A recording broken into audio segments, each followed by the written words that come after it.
Mama, if you eat that, you'll die.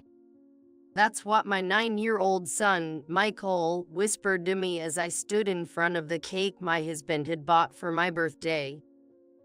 Michael, always wise beyond his years, seemed to know something. As soon as my husband, John, stepped into the kitchen, Michael quietly switched our plates. 10 minutes later, John suddenly began to struggle, foaming at his mouth, and fell down. In a panic, I called an ambulance, and he was rushed to the hospital. Later, I would learn about the horrifying fact that had unfolded behind the scenes, shaking me with fear. I am Linda, 43 years old, a full-time employee in the food industry, living with my 45 years old husband and 9 years old son, Michael. I met John 10 years ago, got married, and the following year, we were blessed with Michael.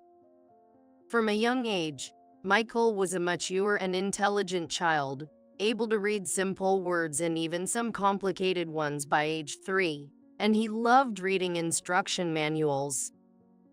Now at the age of 9, he would thoroughly research any word or subject that puzzled him or caught his interest, and often making sharp observations that impressed me.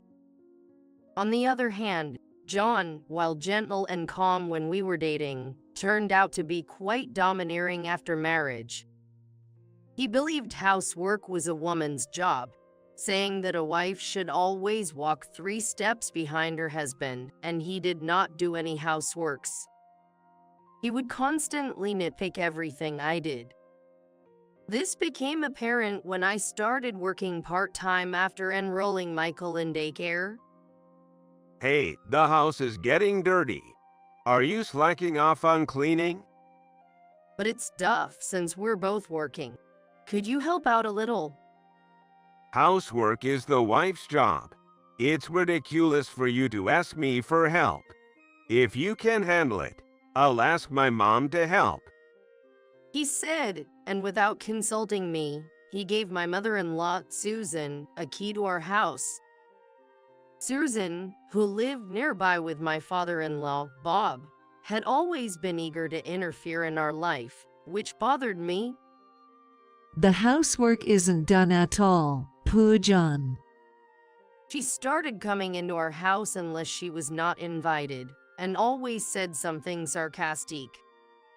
I shouldn't have asked my husband to share the houseworks. To make matters worse, my husband was delighted that Susan came to our house and joined her in criticizing me. I can manage the housework myself, so there's no need for you to come over. I declared, refusing her help, and ended up handling all the houseworks by myself. However, when she stopped coming, my husband began spending more time at his parents' house.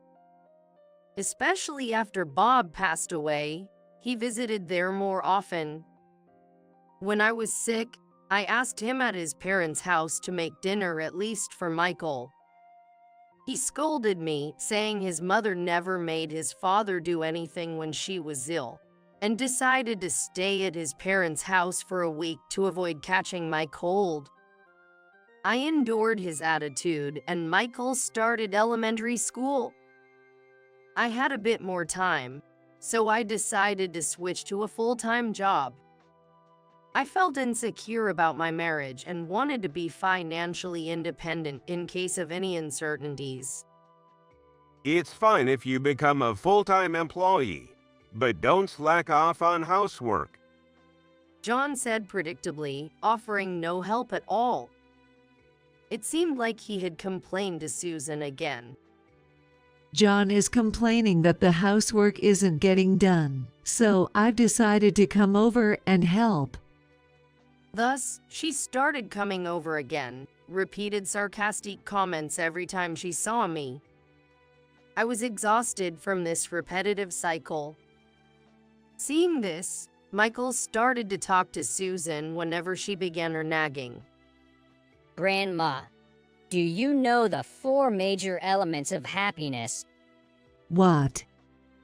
Then, what about the happiness hormones? What are you talking about? Oxytocin, serotonin, dopamine, endorphins. They are secreted from the pituitary gland in the brain. Let me explain in detail. He would say. She couldn't interrupt him because he was her beloved grandson. Michael, displaying knowledge in science, history, math, and economics from sources I don't know, always exhausted Susan by the time she left. It was a day after Michael turned 9. John brought a cake for my birthday. Until then, John always bought expensive brand bags and clothes for Susan on her birthdays, but had never bought anything for me since our marriage. So I was surprised by this cake. He was extremely in a good mood, saying a soulless speech. Thank you for everything. I love you. I chose your favorite tart for the birthday cake. He said cheerfully while serving it. Michael, let's eat cake. After John came home, Michael quickly went to his room. When I knocked and opened the door, he was researching something on the old computer I had given him. I'll be right there. Wait for me. Then, as soon as he sat down, he whispered to me, Mama, if you eat that, you'll die. What? What do you mean? I'll explain later. Just trust me for now. He said firmly, looking into my eyes. I didn't understand, but it was the first time he was so insistent on his words. Hey, what's wrong? Are you going to eat? John urged me as I hesitated to touch the cake. I'd like to eat this cake with some coffee you make. Okay. I'll make some now. Surprisingly, John, who usually never listened to my requests, quickly went to the kitchen. Michael took this opportunity to switch John's plate and mine. When John came back with the coffee, he ate his piece of cake without any suspicion and kept urging us to eat. I cautiously took a bite of my cake. Watching us eat, John grinned and boasted, I went all the way to a famous bakery to get this. However, about 10 minutes later, he suddenly started foaming at his mouth and fell down. Mama, call an ambulance. I was in panic, unable to understand what was happening, but Michael calmly made John spit out what was in his mouth. Trembling, I called for an ambulance. In an ambulance, John, in a clouded state of consciousness, kept muttering, I put strong powder in the cake. He survived, but had to stay in the hospital for a few days for tests. Even after I returned home, his words about strong powder echoed in my ears. Mama, I looked up strong powder on the internet earlier. It's dangerous to eat. How did you know about it? The seal on the cake box Dad brought was half peeled off. Michael had become suspicious of John's behavior and so him secretly throwing something in the trash. When John went to change clothes, Michael checked the trash and found a bag labeled strong powder. That's why I looked it up online. I vividly remembered Michael's whispered warning right before we ate the cake. But the doctors didn't mention anything about poison. Yay, because I almost made him spit it all out. Strong powder doesn't become dangerous unless it exceeds a certain amount. Probably nothing will show up in the tests. I realized that if Michael hadn't acted quickly, I would have eaten that cake. The thought sent chills down my spine. Could John really have tried to kill me by putting something in the cake? We need to go to the police right away. I think we shouldn't. Why not? Because Dad's the one who collapsed. If we tell the police now, they might think you did it. His words plunged me into darkness. His reasoning made sense. and I felt utterly hopeless. Don't worry, Mama. I'll take care of it. Then, Michael went into John's study, a place he was usually forbidden to enter, and started looking for something. Surely Dad must have left something behind. Knowing his father's meticulous nature and habit of always making notes in his planner. Soon enough, Michael showed me a planner he had found. Inside, it detailed the components and effects of strong powder. This can't be true. As we read on, a horrifying truth emerged. John had already used this method to harm someone before, and that person was Bob. The planner meticulously described how he gradually increased the dosage given to Bob daily, with a note on the day of his passing that read, 10 grams leads to death. Shockingly, Susan had been helping him.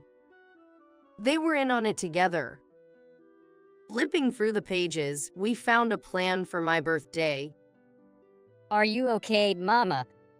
Michael asked as I realized I was shaking with fear and anger. I can't forgive them for trying to take my life after Bob. This planner could be an evidence, right? Unfortunately, it might not be. They could claim it's just a fantasy written down. Besides, Grandpa has already been cremated, so there's no way to investigate. I see.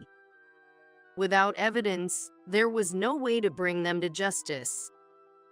As I looked down, feeling hopeless, Michael gripped my hand tightly. I'll find the evidence and protect you, Mama. Let's catch them together. His words gave me strength, and I nodded firmly, gripping his hand. I resolved to stand against them. If they are determined to harm us, I will face them. For Michael and myself, I will protect our lives. I will also avenge Bob.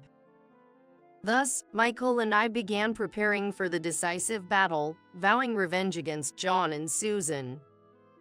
Following Michael's advice that Grandma probably hasn't given up yet, I started keeping an eye on her. While she visited John in the hospital every day, one day she headed to a busy downtown area, several stations away from the nearest station to her house. I followed her to a shady-looking shop off the main street, where she eventually emerged with something in hand. Susan, what are you doing here? I approached her on the main street, pretending to bump into her by chance. Startled, she turned around. Linda, what are you doing here, not visiting John and enjoying shopping instead? Just some work stuff. But Michael is anxious about his dad's hospitalization and needs cheering up. Could you come to our house for a bit? She was so sarcastic as usual, but I invited her home. Which is something I normally wouldn't want to do, but today was necessary. As soon as we got home, Michael greeted her joyfully. Grandma, I have something to show you. Come to my room. He winked at me and pulled her forcefully into his room. In the meantime, I checked the contents of the bag she had brought from the shop. It contained a white powder, and I discreetly took a small amount and placed it in another bag. I took this somewhere on the next day. Several weeks later, on the day of John's discharge from the hospital, I told Susan to pick him up, saying I was preparing a celebration. In the meantime, Michael and I cooked a feast and welcomed them with a full table of dishes, along with a crucial setup: a container filled with a white powder resembling strong powder. As John and Susan entered the room, Michael guided them to the table. Hey, I helped make this feast too. Eat a lot. They soon started whispering to each other after sitting down. Mom, isn't that? Don't be ridiculous. It can't be here. They looked pale, seeing the white powder on the table. Is the seasoning okay? I asked, but they kept their heads down, not touching the food. By the way, I heard sprinkling this on food makes you feel energized. I handed the white powder to Michael, saying, sprinkle this on for them. Stop it. Don't put that unknown stuff in. John, terrified, knocked the powder out of Michael's hand. What's wrong? I just want you and Grandma to live a long life, I said with my brightest smile, as Susan also shouted, stop it. Why? You wanted me to stay healthy too, right? That's why you put it on my cake, although you ended up eating it and got hospitalized. They looked horrified. I then presented them with some papers. I had our company's inspectors analyze this substance. Here are the results. It contains dangerous components that could be lethal in certain quantities. John's eyes darted around as he faced unexpected evidence. I don't know anything about this. But this is from what Susan had, right? How dare you go through my things? And I only bought it because I was told it was a health supplement. I confronted them with more evidence. Then what's this? 10 grams leads to the death, it says. This date is the day Bob was taken by ambulance, right? I placed a copy of John's planner on the table. After a moment of silence, John started to speak, defeated. Dad was in the way. He didn't like how close Mom and I were, always meddling in everything we did. Exactly. He was always getting between us and was so annoying. Couldn't stand him. They probably resented Bob for worrying about his son's dependency on Susan and intervening. I was appalled by their selfish motives. Having succeeded once without getting caught, they now aim to send me to death too. You're also an eyesore. Right, you're in the way of me and my son. That's no excuse to kill someone. What you did is a crime. I'm calling the police and submitting this evidence. You think we'll let you do that? Suddenly, John burned the documents with a lighter. There's no evidence now. The police will just think it's a delusional story of a daughter-in-law's revenge.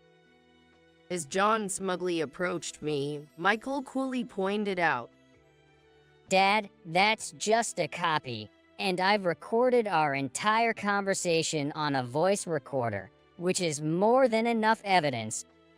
John turned pale and muttered, no way, while Susan desperately said, we were so close to getting rid of the nuisance. Dad, I can't believe you'd attempt such a sloppy plan. No matter what you plan, it's bound to fail with me by Mom's side. Michael said. He then laid out a meticulous plan, leaving them speechless. Well, I called the police. I advised Michael. Your dad can never do as you plan since he has been a mama's boy who can't stand on his own. Don't be like me. Use your knowledge rightly. Of course, Mom. Don't worry. John and Susan, silent the whole time, finally spoke. We don't need a husband or father like him in our lives. Don't say that. We're sorry. Please don't call the police. Yes, we apologize. But it was too late for their sudden apologies. Reflect on your actions in jail. Goodbye. As the police arrived and took them away, they were crying and screaming. The copy of the planner and the voice recording served as evidence, leading to their arrest. The shop where Susan bought the poison was also investigated, and the owner was also arrested. Following a divorce from John, I claimed $20,000 each from him and Susan as compensation, forcing them to sell their house to pay it, with nowhere to return after prison. I left the house where Michael and I had lived. Mom, you fulfill all 4 elements of happiness. You're bound to be happy. I guarantee it. Is that so? But I'm happy because you've helped me and set me free. Smiling together, we were determined to live our lives to the fullest.